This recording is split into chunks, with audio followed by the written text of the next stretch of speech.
Looking back, I can see how my own fears shaped everything. You see, when I first met Emily, I was captivated by her. She was everything I wasn't: ambitious, driven, and always striving for something bigger. And me, I felt like I was just there. A guy stuck in place, always trying but never really succeeding.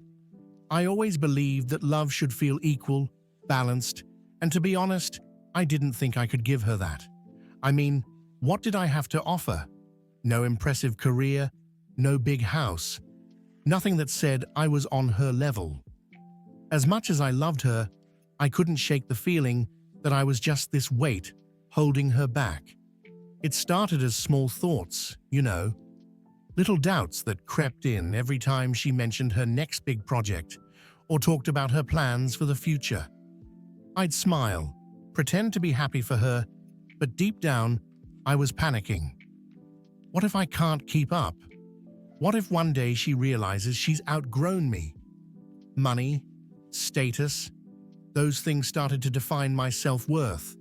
I wasn't bringing in 6 figures or making big moves in life. Every time I looked at her, I saw this incredible woman who could have anything or anyone she wanted. And me, I was just Jack, just a regular guy. Don't get me wrong, being with Emily was amazing. She had this energy, this spark that drew people in, including me. Every time we were together, I felt lucky, like I had somehow won the lottery. She was beautiful, smart, and kind. The type of person who could walk into a room and light it up without even trying. But for every compliment she received, for every success she celebrated, I felt this knot tighten in my chest. I started to feel like I was living in her shadow, Like when people saw us together, they'd wonder what she was doing with a guy like me. They'd see this successful, driven woman, and then there's Jack, just existing. And that's where the real trouble started.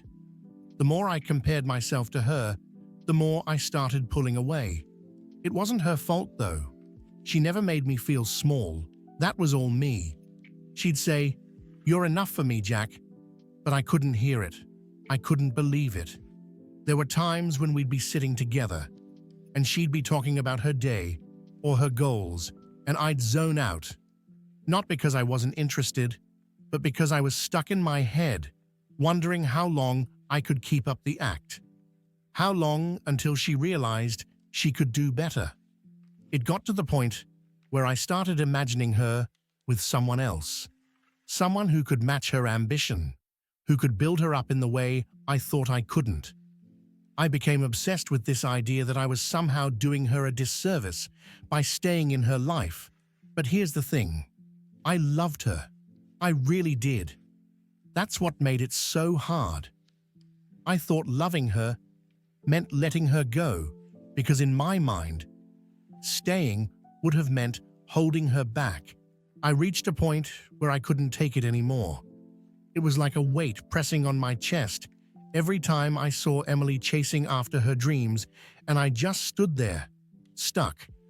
The more she grew, the more I felt like I was shrinking.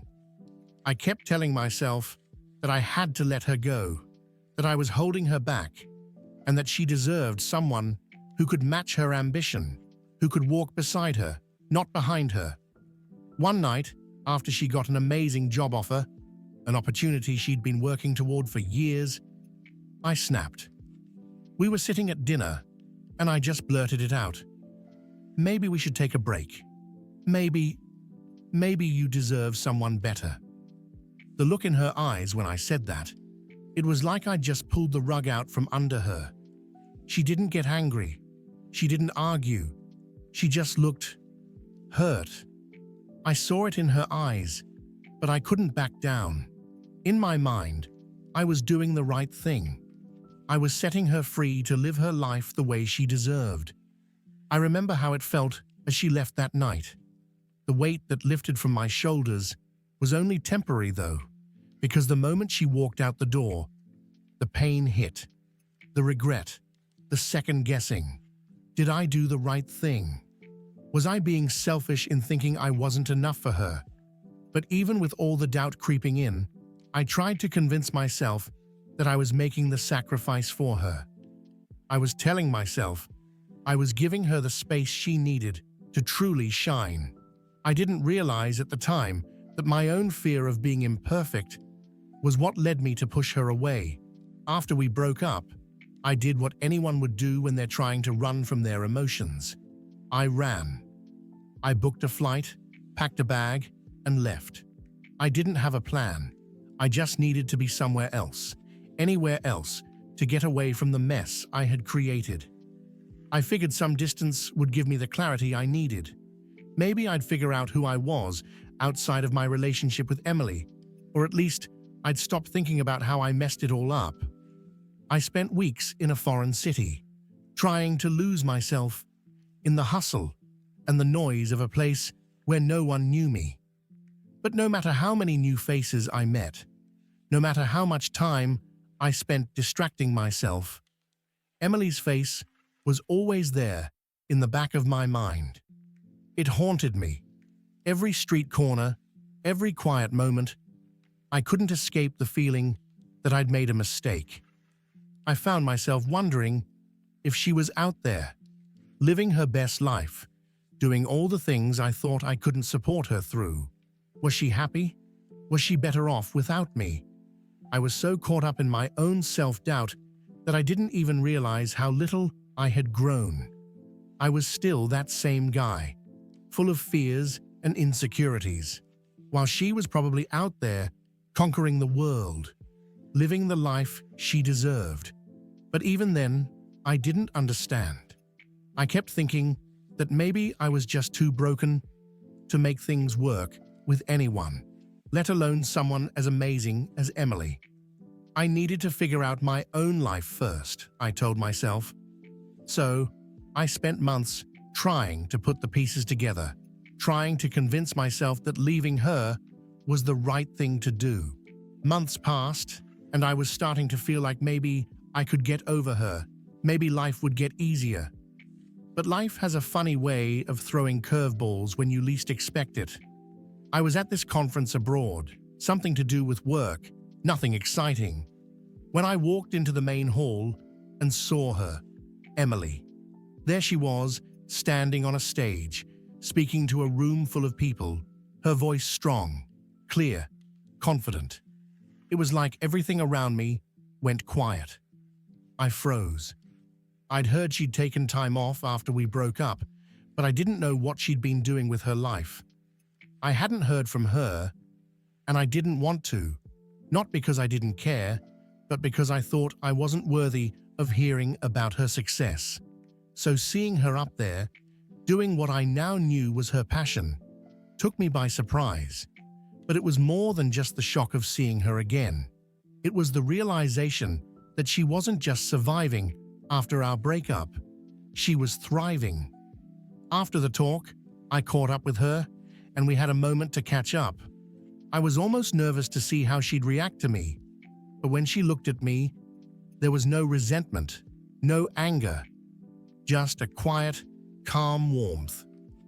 We talked for hours, mostly about what had happened since we parted ways and what we had learned. And that's when she told me something that shook me to my core. She said, "You know, after we broke up, I really thought about us a lot. I questioned if I wasn't enough for you, if I wasn't doing something wrong. I spent so much time thinking about the reasons you left, thinking it was something about me. But then I realized something. What we had was real, and it wasn't about me being perfect or you being perfect. It was about us being perfect for each other, just the way we were." I stood there, listening to her, and for the first time in a long time, I felt the weight I'd been carrying lift a little. It was like the puzzle pieces that had never quite fit together finally clicked. All this time, I'd been so focused on what I wasn't, on my insecurities, my fears about not being enough, that I completely missed what really mattered. I didn't need to match her ambition. I didn't need to be the perfect partner who had everything figured out. I just needed to be there for her, to support her as she grew and pursued her passions. And in that moment, I realized something crucial. Love isn't about being perfect. It's about accepting each other's flaws and helping each other grow. Emily wasn't looking for someone who had everything together. She was looking for someone who would stand by her, cheer her on, and grow with her. And when I looked at her again, I didn't see the woman I thought I had to keep up with. I saw a woman who was strong enough to stand on her own and still wanted me by her side. I felt embarrassed, honestly. All this time, I had been convinced that I was doing the right thing by letting her go, but I had been wrong. Emily had found her path after our breakup, sure, but it wasn't about me being out of her way. It was about me not being able to see that my own growth was a part of the equation too. I had been so fixated on my own perceived failures, on my lack of success, that I hadn't realized that we could still find a way to grow together in different ways, but still together. She had taken time off to help others, to give back, to follow a passion she'd hidden away for years in the corporate world. I was amazed, honestly, and even more than that, I was proud of the woman she was becoming, and even more proud of the fact that despite all my insecurities, she still cared about me. She didn't need me to be perfect. She just needed me to show up. After that conversation, Emily and I stayed in touch. At first, it felt a bit strange, almost like we were both tiptoeing around the idea of what could be, what should be. But there was this underlying sense of understanding now, a mutual respect that hadn't been there before. We both admitted that we'd been carrying around a lot of misconceptions. She thought she wasn't enough for me, and I thought I wasn't enough for her. It wasn't long before we agreed to meet up again. We met at a cafe, both of us a little nervous, but also excited. The moment we sat down and started talking, I could feel the tension from the past months dissolve. We laughed, shared stories, and spoke about our journeys since we'd broken up. It wasn't about regrets anymore. It was about appreciating where we were in life and realizing that we still had so much to share. The more we talked, the more I realized that we were still on the same path, just at different points. We had both grown, but we had grown in different ways. And that's what made it work. She wasn't asking me to be someone I wasn't. She wasn't asking me to fit into some box that I couldn't fill. She just wanted to be with me. At that moment, I knew that I wanted to try again. I wasn't scared of the future anymore. I wasn't worried about being the perfect partner or having the perfect life. I just wanted to build something real with her, together, this time, with all our flaws, all our imperfections, but with the understanding that we could grow together. We didn't rush things, and I think that's what made all the difference. We took it slow, communicated honestly, and worked through our individual insecurities. It wasn't easy, but it was worth it. And for the first time, I understood what love really meant. It wasn't about being perfect for each other. It was about supporting each other's dreams, helping each other grow, and being there when things got tough. Over the next few months, Emily and I started building something new, something stronger, more grounded. We were no longer two people trying to fit into each other's idealized image of what we should be. We had both evolved, and instead of that feeling of being too good for each other, we realized we were exactly where we needed to be. She still had her dreams, her ambitions, and I had mine. But now, they weren't separate. They were intertwined, and we supported each other in ways I never imagined before. Emily continued to pursue her passion for helping people, traveling the world, and speaking at conferences. But this time, I was right there with her, cheering her on. I started taking chances on my own passions too. I didn't have everything figured out, but I started to feel like maybe I was capable of more than I thought. For the first time, I didn't feel like I was holding her back. In fact, I was lifting her up, and she was doing the same for me. It wasn't just about career success or ticking boxes for other people anymore. It was about building something meaningful together. We spent weekends working on projects side by side, planning our future, and enjoying the quiet moments too, the ones where we didn't have to say anything to feel connected. I realized that the love we shared wasn't just about big gestures or grand achievements. It was in the small, everyday things. It was in being there, even when life got hard, even when we were both scared of what the future held. We had become partners in the truest sense of the word. And I can honestly say that I've never been happier. I've learned that love isn't about finding someone who matches your success or your ambition. It's about finding someone who accepts you for who you are, who sees you as you are, and still chooses to stand by you as you grow, not in spite of your flaws, but because of them. Looking back, I can hardly believe how far we've come. The journey wasn't easy, and there were times when I felt like I had to keep proving myself, proving I was worthy of her love, of her support. But the more we worked through our insecurities and grew together, the clearer it became that love isn't about proving anything to anyone. It's about accepting each other, flaws and all, and walking side by side as life unfolds. I never thought I'd find myself here, happy, at peace, and more in love than I ever thought possible. But here we are, living the life we always dreamed of, and it feels so much better than I ever imagined. Not because everything is perfect, but because we've learned how to navigate the imperfections together. Emily and I have traveled a long way from where we started. I've learned that love isn't about matching someone's level of success or ambition. It's not about fitting into some idealized mold of what a relationship should look like.